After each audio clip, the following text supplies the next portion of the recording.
So guys, I'm gonna go ahead and show you how I set my rabbit pens. Some guys call them rabbit pounds or rabbit gardens or whatever, but what it basically is some birch cuttings in the middle, then a fenced area, and some snares set on the openings going into the fenced area. So I chose this location because I see there's rabbit poop all around. There's not many fresh tracks right now because we just had a whole lot of rain and wind, and it kind of knocked the snow down. So all the tracks, there isn't many tracks right now. I can see some old tracks, but I see there's poop around and stuff, and I know for a fact there's rabbits around this area because I've seen lots of fresh sign before we had all the rain here. But another reason I chose this location is because of all the greenery. You see all these boughs, I can use those. They're nice and close where I can just chop a few here and there, use for fencing. And also there is a little bit of birch here, so I know that the rabbits are hanging around here. And as the snow gets deeper, the rabbits get more food off the trees. But now the snow is all knocked down, so the rabbits are back down where there's not much birch because it's all eaten at this low elevation. So I cut some few twigs from up high on the birch tree, and the rabbits should go crazy over this. So hopefully we'll get some here.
So guys, here's the fenced area. See, I got an opening right here, opening here, one right here, and this one. So I'm going to put 4 snares here, and hopefully the rabbits come for this birch. So guys, this season I'm using the brass wire, rabbit wire. You could buy that at pretty much any convenience store around here, any hardware store, gas station, whatever.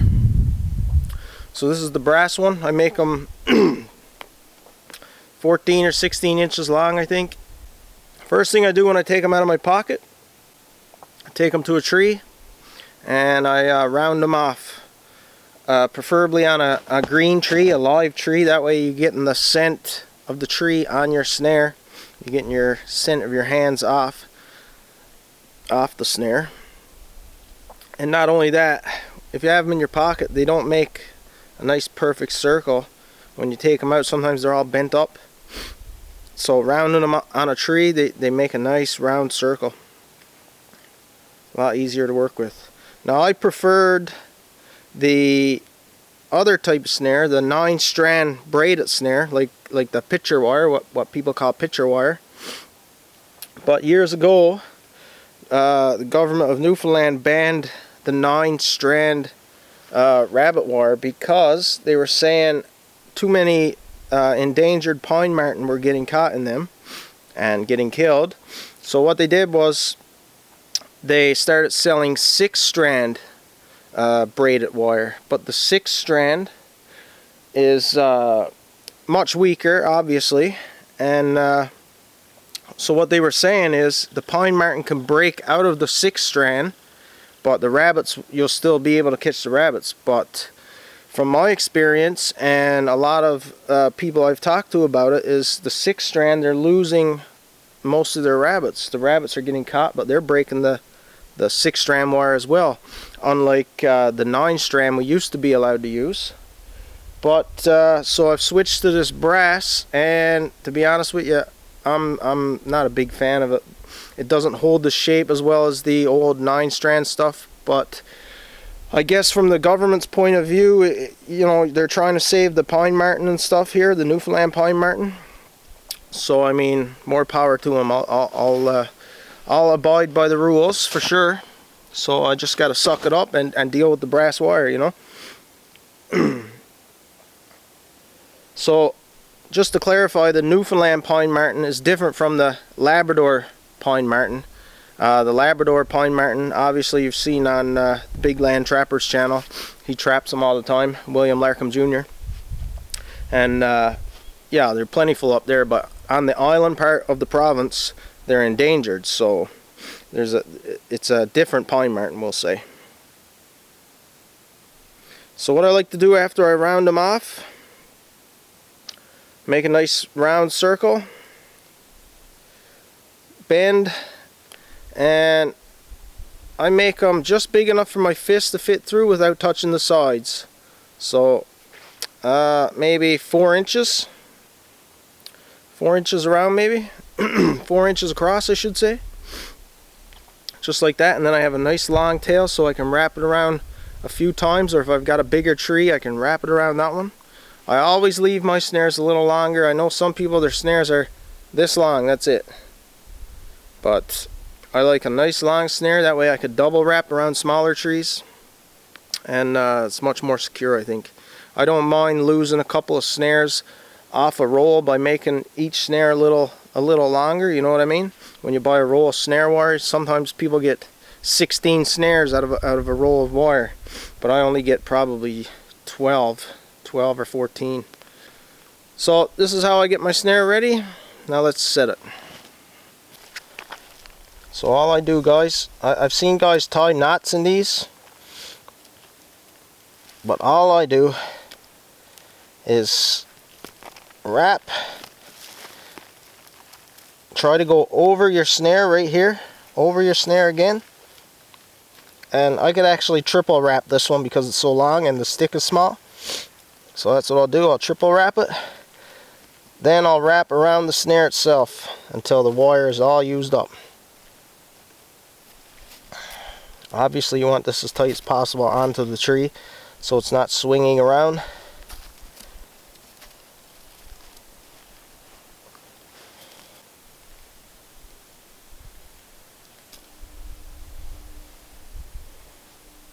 There you go.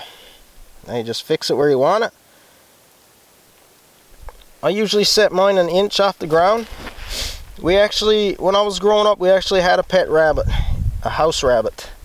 And I used to watch this guy running around and see how far his chin would be off the floor.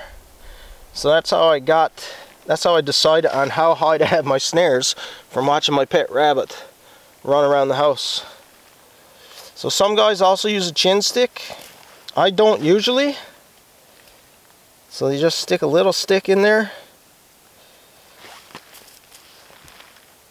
There's a stiffer one here.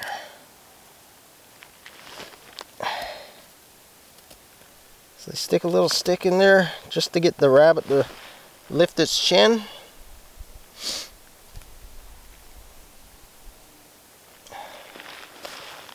And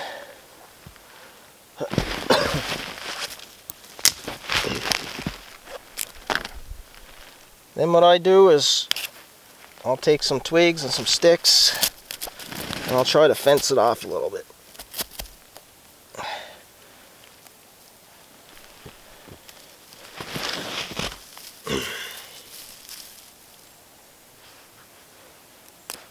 There you go, that's pretty much set.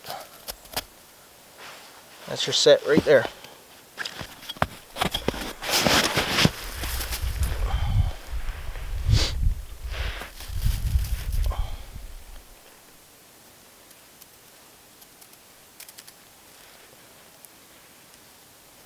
So try to go over the wire like this when you wrap it.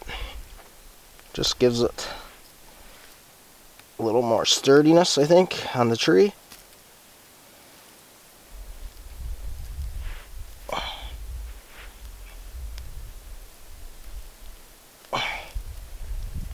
Try to wrap it as tightly as possible to the tree, close to the tree.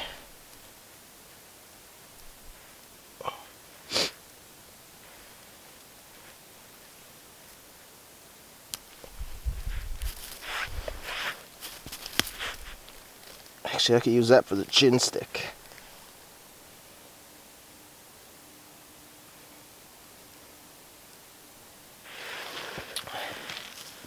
Just like that. Stick a little branch there. Stick a little branch here.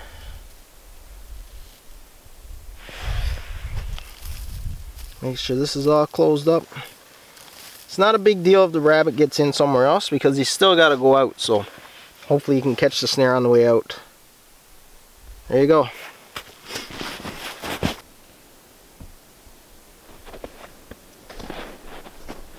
So guys, I'm here on this quad trail to my cabin. Snow has started. Looks real nice too, actually falling without any wind. But I just want to show you guys, there's a rabbit lead right here. Those tracks are all flattened down from the rain. But there's a rabbit lead, runs in there, comes out across the trail and into the bush right there. So this is the ideal way to set a rabbit snares in a lead. I'm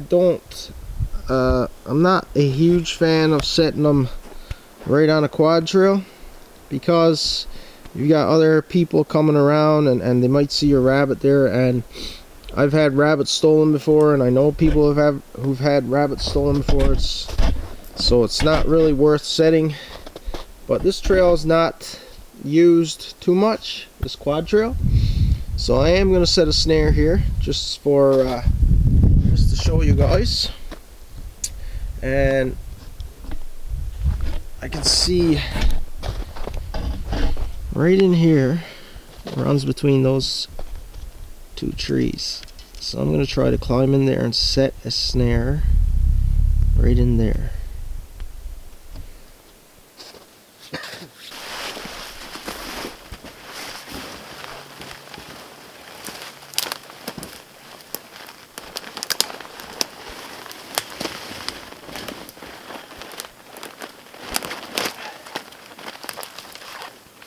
So guys, obviously you don't want to walk straight down the trail here.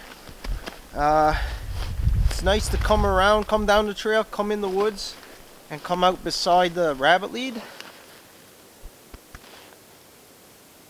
You don't want to disrupt the rabbit trail here any more than you have to.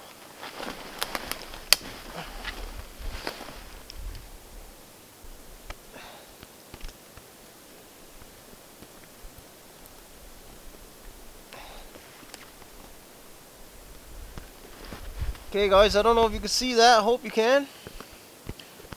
But you can see this lead is like 14 inches wide right here. So I have to block this, block the other side, so I can kind of funnel the rabbit right into the snare.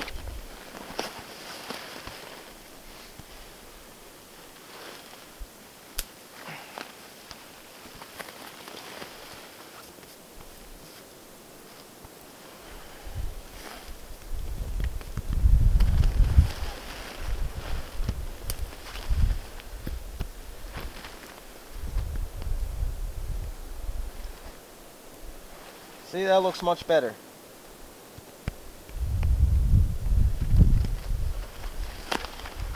I know it's probably hard for you guys to see, but there's the snare way in there. Lead comes out through here,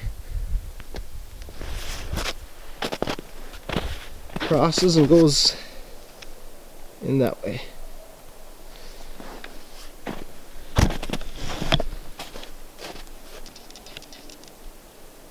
Oh, that snow's pretty.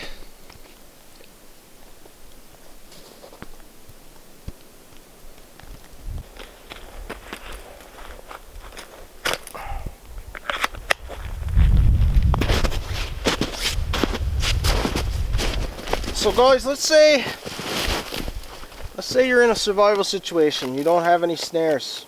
All you have is maybe your boot lace, your hoodie lace, or some string or something. Or maybe you do have some snares. Here is another option to for setting snares, especially if you don't have snares, if you have to use string. So what you need is, let's call it an anchor tree. So I'll use this one. Let's say this is a lead, and you're gonna need a springy tree close by. Now, depending where you live, you can cut both of these somewhere, bring them to your lead and stick them in the ground. But we're in Newfoundland here, so I mean, they call it the rock for a reason. You're not just gonna bring a stick and drive it 2 feet in the ground, you know what I mean? Pure rock. So what I'm gonna do, I'm gonna cut off the anchor tree.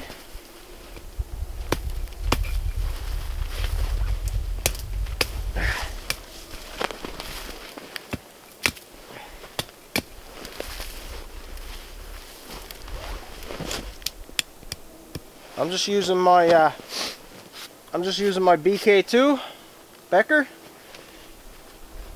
What you're gonna do is you're gonna make a notch in this one. You're gonna take your anchor tree,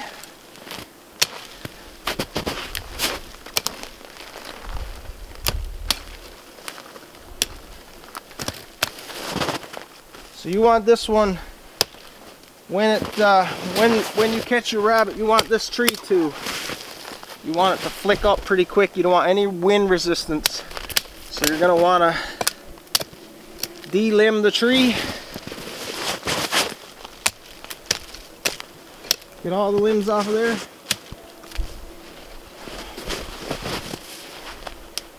So bring it down. It's gonna be nice, and it's gonna want to pull back up. Cut it where you think it's gonna meet your anchor stick.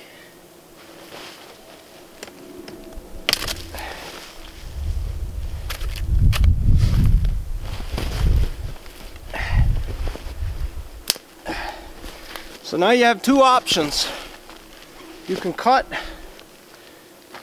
your notch in this one to match this notch, or you can cut a separate piece and tie it to this tree. So what I'm going to do, I'm going to make a notch, one that fits in here, then I'm going to tie it to that tree. So here's your anchor tree, right beside the lead. That's the little notch cut out. Here's your toggle. This one's going tied to the flip up tree. This goes in here, just like that. Tie string around here, and then tie to your flip up tree. Then your string that you're using for your snare goes tied onto this one, but of course you're gonna wanna tie it on first, not get it set, then try to tie your snare onto here. So guys, I'm gonna use this pink line just for visual purposes.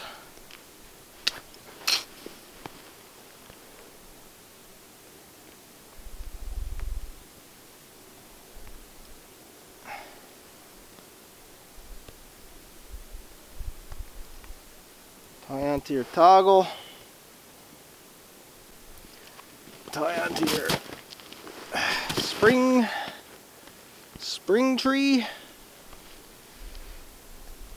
These always make me nervous, I must admit. As soon as you go to set them, they can flick off. They're pretty sensitive. Well, depending on how deep your notch is, I guess. So you always want to set it, you know, test it out, adjust your notch accordingly.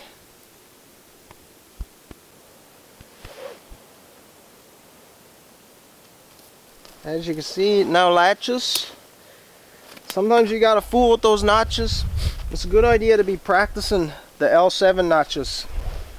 This is your 7, this is your L. Right? If you're sitting around a campfire or something, you take 2 pieces of stick, carve them out, practice notching them together and making them fit. It's better to practice this stuff and you know, never need it than need it and not really know how to do it, or not have the practice you need to do it.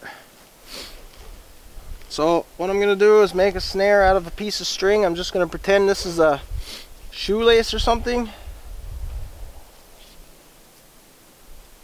Again, I'm using the pink string just for so you guys can see it a lot easier. Hopefully you guys can see it. What did I just cut? Nothing.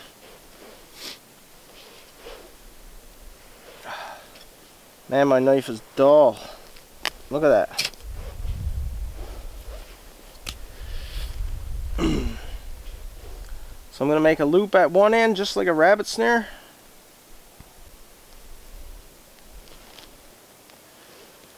There you go, that's going to be the snare. So I'm going to tie this in onto the toggle.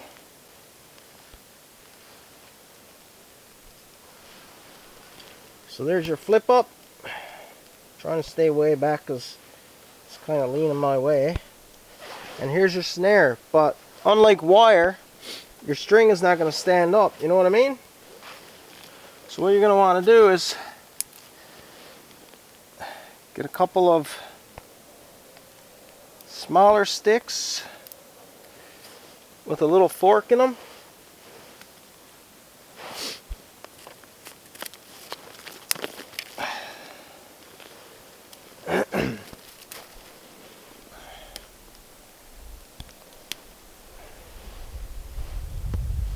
Like so.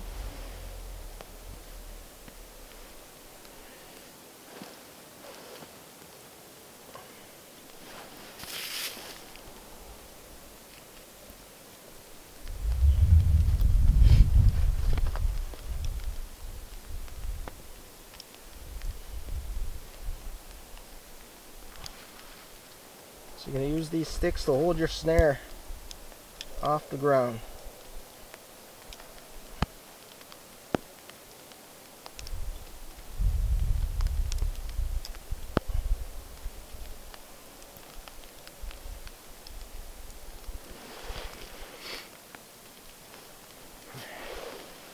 Might not be pretty, but if it catches you some food, you'll be laughing. So then, of course, just like any other snare, you're going to want to funnel those rabbits right in there. You know what I mean? So here it is, guys. You got your notch here, your toggle I should say, your notch on your anchor stick. Your string is tied onto the toggle. You obviously don't want to tie it onto the anchor stick, because when your toggle, well, you need that string to pull the toggle out of the notch. So you get a rabbit in there, squirrel or anything, it's going to pull that notch out. That stick's going to flick up and you're going to have yourself some food. Again, there's your Y sticks, your fork sticks, whatever you want to call them, to hold your string up. And yeah, there you have it. Again, you guys, you should be out practicing this stuff. Don't leave it set, of course. I don't think these are legal in most places. But obviously, if you're in a survival situation, you're not going to care about that stuff. What's legal and what's not. You're going to want to eat some food.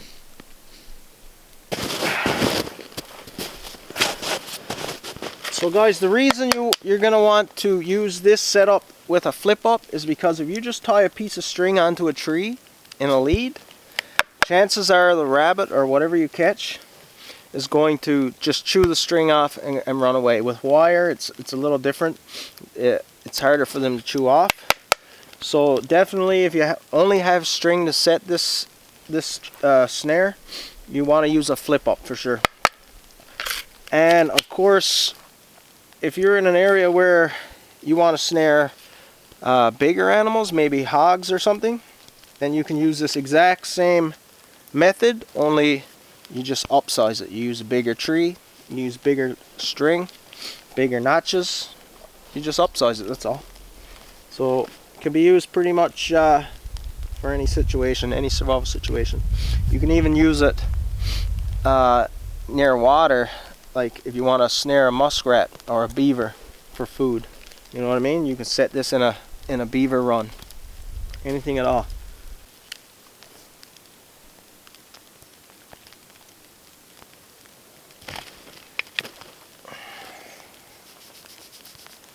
I like it.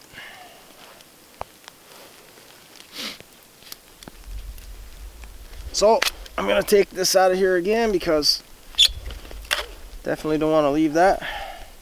So guys, hope you enjoyed that little video. A couple different ways I set for rabbits, and of course the survival way, the emergency way, you know what I mean, the flip up snare in case of emergency.